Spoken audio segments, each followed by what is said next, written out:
This channel does not promote any violent, harmful, or illegal activities. All content provided by this channel is meant for an educational purpose only. এরপর এক অনুপ্রবেশ ঘটছে এবং সেই অনুপ্রবেশ কারা করছে, কারা আসছে, সেই বাংলাদেশি চিহ্নিতকরণে রাজ্য পুলিশের দ্বারস্থ দিল্লি পুলিশ। গতকাল গুরুত্বপূর্ণ যে সাংবাদিক বৈঠক হয়েছে সেখানে আপনারা জানেন যে ডিজি কি বলেছেন, তারপর এই আপডেট অত্যন্ত গুরুত্বপূর্ণ।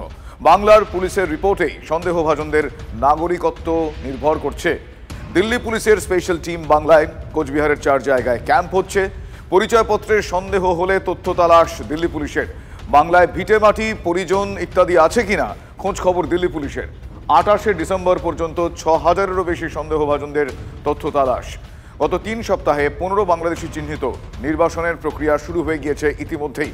আমার সহকর্মী জ্যোতির্ময় কর্মকার এই মুহূর্তে আমার সঙ্গে রয়েছেন। জ্যোতির্ময়, দায়ের ঠেলাঠেলি চলছিল এতদিন, কিন্তু কেন্দ্রের এই ভূমিকা অত্যন্ত গুরুত্বপূর্ণ। বাংলাদেশি চিহ্নিতকরণে রাজ্য পুলিশের দ্বারস্থ দিল্লি পুলিশ, অর্থাৎ এই মুহূর্তে এই সহাবস্থান না থাকলে এই অসাধ্য সাধন সম্ভব নয়। কি বলবে, আর কি আপডেট? দেখো, দিল্লিতে রংপুরি এবং তার পাশাপাশি বসন্ত কুঞ্জে বাঙালি বস্তি বলে একটি এলাকা রয়েছে, যেখানে প্রায় 5000-এর কাছাকাছি বাঙালি পরিবার থাকে এবং যাদের অধিকাংশই মালদা, মুর্শিদাবাদ এবং বিশেষত কোচবিহার থেকে তারা এসেছেন বলে দাবি করছেন। টানা কয়েকদিন ধরে এই 5000 পরিবারের নথি খতিয়ে দেখা হচ্ছে এবং তাদের মধ্যে যাদের সন্দেহভাজন বলে মনে হয়েছে তাদের বিষয়ে রাজ্য পুলিশের সঙ্গে, অর্থাৎ পশ্চিমবঙ্গ পুলিশের সঙ্গে দিল্লি পুলিশ শুধু যোগাযোগই করেনি, দিল্লি পুলিশের একটি স্পেশাল টিম ইতিমধ্যেই তারা কোচবিহার পৌঁছে গিয়েছে এবং কোচবিহারের সীমান্ত লাগোয়া এলাকা, তার পাশাপাশি দিনহাটা, কুমারগঞ্জ, সাহেবগঞ্জ, নাজিরগঞ্জ, একাধিক এলাকায় আমরা যখন আজকে কথা বলছি এই মুহূর্তে একাধিক এলাকাতে ক্যাম্প করে সেখানে যৌথভাবে, অর্থাৎ পশ্চিমবঙ্গ পুলিশ রয়েছে এবং দিল্লি পুলিশের স্পেশাল টিম সেখানে রয়েছে। যারা নথিপত্র দিল্লিতে জমা দিয়েছেন তাদের সত্যিকারেরই পশ্চিমবঙ্গে ঘর রয়েছে কিনা, তাদের পরিবার পরিজন রয়েছে কিনা, তাদের ভিটেমাটি রয়েছে কিনা, তা সেই বিষয়টি সরেজমিনে দিল্লি পুলিশ খতিয়ে দেখছে এবং সেই রিপোর্ট এসে দিল্লিতে জমা দেওয়ার পরেই কিন্তু তাদের ক্লিনচিট দেওয়া হবে। এবং যেটা গুরুত্বপূর্ণ বিষয় যে এই লাগাতার প্রক্রিয়া চলতে থাকবে, অর্থাৎ শুধুমাত্র কোচবিহারে আজকে ক্যাম্প করে যা চলছে শুধুমাত্র তা নয়, একদিকে পশ্চিমবঙ্গে যারা দাবি করছে যে পশ্চিমবঙ্গ থেকে তারা এসেছেন, পশ্চিমবঙ্গে যে জায়গা থেকে তারা এসেছেন বলে দাবি করছেন সেই জায়গাতে দিল্লি পুলিশের স্পেশাল টিম যাবে এবং রাজ্য পুলিশের সহযোগিতা নিয়ে একেবারে তাদের জায়গা, জমি, অর্থাৎ যে অ্যাড্রেস তারা দিচ্ছেন সেই জায়গা খতিয়ে দেখা হবে। আরেকটি গুরুত্বপূর্ণ বিষয় এক্ষেত্রে রয়েছে, তা হচ্ছে যে ইতিমধ্যেই 5000-এর বেশি মানুষের নথিপত্র খতিয়ে দেখা হয়েছে এবং এদের মধ্যে যারা সন্দেহভাজন তাদের তালিকা ইতিমধ্যেই তৈরি করা হয়েছে এবং FRRO যে অর্গানাইজেশন রয়েছে সেই ফরেন রেজিস্ট্রেশন অফিস, তারাও এক্ষেত্রে পুরো প্রক্রিয়াটিকে তারা তত্ত্বাবধান করছে। যাদের এর মধ্যে নথি কোনোভাবে পাওয়া যাচ্ছে না, অর্থাৎ যারা বাংলাদেশি বলে একেবারে চিহ্নিত হচ্ছেন অফিসিয়ালি, তাদের ডিপোর্টেশনের প্রক্রিয়াও কিন্তু ইতিমধ্যে শুরু হয়ে গিয়েছে এবং দিল্লি পুলিশের তরফ থেকে জানানো হয়েছে ইতিমধ্যেই 15 জনকে ডিপোর্ট করা হয়েছে। গত 10 ডিসেম্বর দিল্লির লেফটেন্যান্ট গভর্নর VK সাক্সেনা নির্দেশ দিয়েছিলেন এবং গত 18 থেকে 19 দিনের মধ্যেই 15 জনকে ডিপোর্ট করা হয়েছে এবং এই প্রক্রিয়া লাগাতার চলতে থাকবে।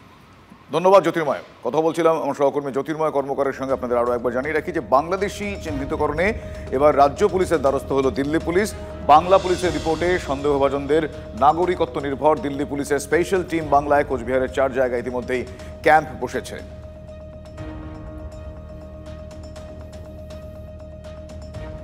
একের পর এক ঘটনা সীমান্তে অনুপ্রবেশের আশঙ্কা বাড়িয়ে তুলছে।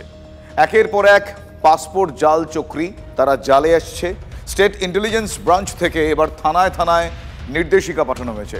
পাসপোর্টের আবেদন এবং নিষ্পত্তি সংক্রান্ত লগইন আইডি, পাসওয়ার্ড থাকবে SP বা CPদের কাছে। আবেদনকারীর যাবতীয় খোঁজ খবর নেবে স্থানীয় থানা।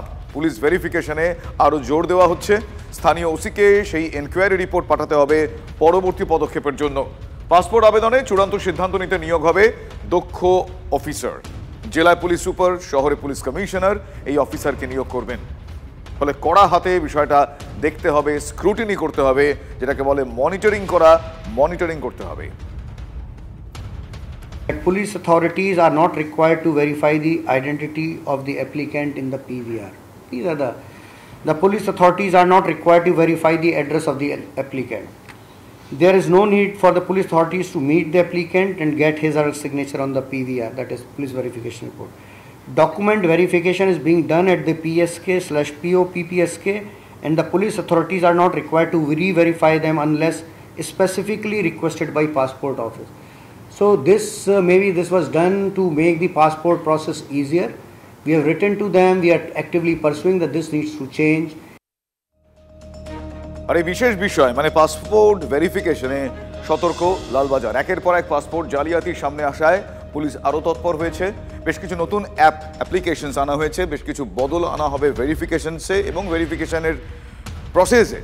থানায় ভেরিফিকেশনের সময় কী কী নথি দেখাতে হবে তার মেসেজ চলে যাবে আবেদনকারীদের সেলুলার ফোনে, মোবাইল ফোনে। কোথায় গিয়ে ভেরিফিকেশন করা হচ্ছে তার লোকেশন দিতে হবে এই নতুন অ্যাপে।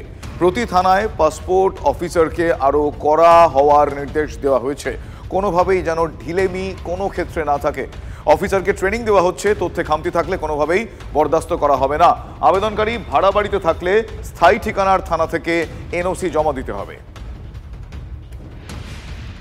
পৌরসভা বা রাজ্যের প্রশাসন তৎপর বলেই জিনিসগুলো সামনে আসছে, কিন্তু পাশাপাশি একটা বিরাট প্রশ্ন উঠে যাচ্ছে যে রিজিওনাল পাসপোর্ট অফিসগুলো তাহলে কি করছে, কেন্দ্রের বিদেশ দপ্তর যারা পাসপোর্ট ইস্যু করে সেখানকার অফিসাররা তাহলে কি করছে। ফাইনাল পাসপোর্ট ইস্যুইং অথরিটি কিন্তু কেন্দ্রীয় সরকারের অধীনস্থ একটা সংস্থা। কেন্দ্রের বিদেশ দপ্তরের সার্বিক ব্যর্থতাও কিন্তু প্রতি মুহূর্তে প্রমাণিত হচ্ছে।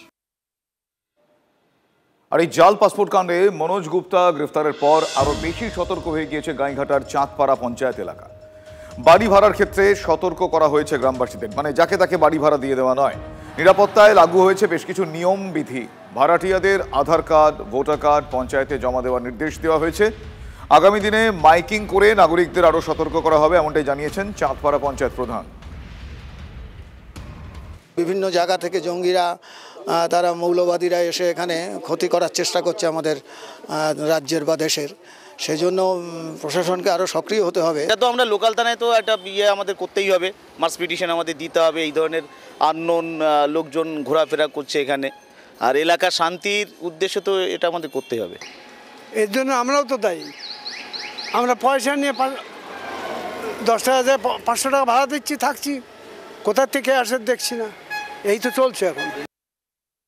সবাইকে আমরা সচেতন করেছি যে এলাকায় যদি কোনো নতুন মানুষ বা ভাড়াটিয়া বা অপরিচিত কেউ যদি আসে তাহলে তারা যেন প্রশাসনের সাথে যোগাযোগ রাখে বা আমাদের সাথে যোগাযোগ রেখে খবর দেয় এবং তার আইডেন্টিটি কী সেটাও যাচাই করার জন্য বলা হয়েছে। সেই ব্যাপারে আমাদের জানালে আমরাও পুলিশ প্রশাসনকে জানাবো, তারা গিয়ে ইনভেস্টিগেশন করে দেখবে তারা কোথাকার লোক, কী বিষয় বৃত্তান্ত।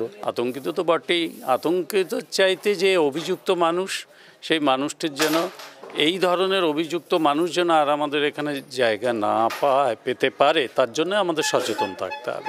কি করে মানুষ ঢুকছে, তাহলে এর সঙ্গে সেন্ট্রাল গভর্নমেন্ট যদি তারা সেইভাবে সতর্ক না থাকে, দায়ভারটা তো তাদের।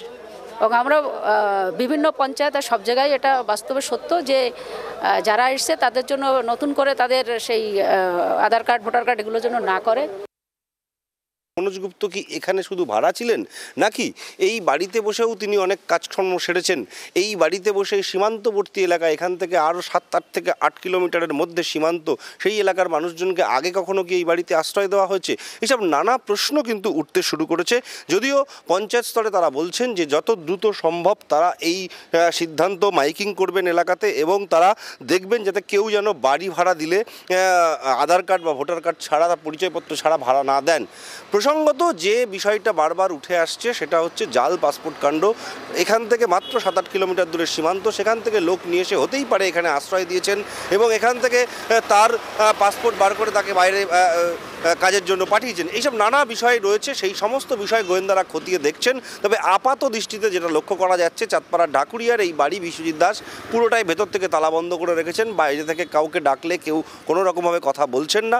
সব মিলিয়ে এলাকার মানুষের মধ্যে একটা আতঙ্ক রয়েছে। তারা মনে করছেন যে একজন ধরা পড়েছে, এরকম হয়তো আরও কেউ লুকিয়ে আছে কিনা সে বিষয়েও গোয়েন্দাদের নজর থাকুক এবং প্রশাসন আরও কঠোর দৃষ্টির দিকে এইদিকে এই প্রসঙ্গগুলো দাবি রয়েছে এলাকার মানুষের। TV9 বাংলার জন্য সুকান্ত মণ্ডলের সঙ্গে দীপঙ্কর দাসের রিপোর্ট, উত্তর 24 পরগনা। এখন আমার সহকর্মী দীপঙ্কর যেরকম বলছিল যে বাংলায় আরও কেউ ধরা পড়ছে কিনা, হ্যাঁ, আরও জালে একের পর এক বাংলাদেশি অনুপ্রবেশকারী এবং তাদের যারা আশ্রয় দিচ্ছেন তাদেরকে ধরা হচ্ছে, পাকড়াও করা হচ্ছে। বাংলাদেশি যুবককে ছেলে পরিচয় দিয়ে আশ্রয় দেওয়া হয়েছে, দিয়েছেন এমন অভিযোগ এসেছে। গোপন সূত্রে খবর পেয়ে উত্তর চব্বিশ পরগনার বাগদায় পুলিশ হানা দিয়েছে। মাসুদ মণ্ডলের বাড়ি থেকে আটক করা হয়েছে বাংলাদেশি যুবক, যার নাম রাহুল মণ্ডল। মাসুদকে বাবা পরিচয়, রাহুলের ভোটার, আধার, রেশন, প্যান কার্ড। বাংলাদেশের যশোরের বাসিন্দা, চৌগাছার অফরার বাসিন্দা এই রাহুল 2 বছর আগে চোরাপথে এসে মাসুদের বাড়িতে আশ্রয় নেয় রাহুল মণ্ডল। এবং এই গোটা বিষয়টায় এদের মধ্যে কি স্বার্থ থাকতে পারে, কি ব্যক্তিগত স্বার্থ, যাবতীয় বিষয় খতিয়ে দেখছে পুলিশ। একটার পর এক ঘটনা চিন্তা বাড়াচ্ছে। এখানেই শেষ নয়, সীমান্তে পাকড়াও আরও বাংলাদেশি অনুপ্রবেশকারী। স্বরূপনগরে বিএসএফ এর জালে 6 জন বাংলাদেশি তারালি এবং বিথারি সীমান্ত পেরিয়ে বাংলাদেশে ফেরত যাওয়ার চেষ্টাও করে তারা। হাতে নাতে পাকড়াও করা হয়েছে 2 মহিলা সহ 6 জন বাংলাদেশিকে। কোনো বৈধ নথি দেখাতে পারেননি তারা। স্বরূপনগর থানার হাতে 6 জনকে তুলে দিয়েছে বিএসএফ। সূত্রের খবর, ধৃতরা সাতক্ষীরা, খুলনা, যশোর, সোনারগাঁও, নারায়ণগঞ্জের বাসিন্দা।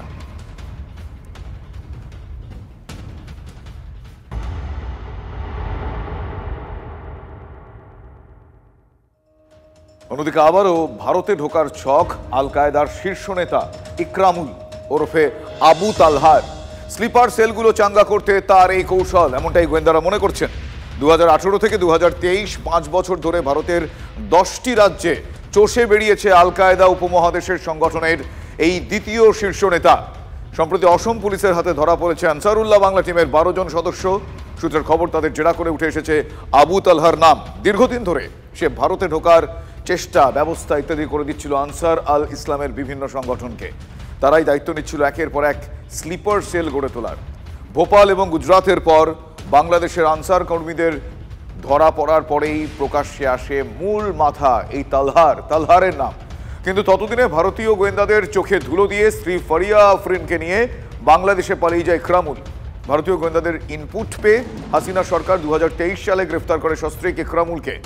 অগাস্ট মাসে পদ্মাপাড়ে জুলাই আন্দোলনের সময় শেরপুর জেল ভেঙে পালিয়ে যায় ইকরামুল এবং আনসার আল ইসলামের একাধিক শীর্ষ নেতা।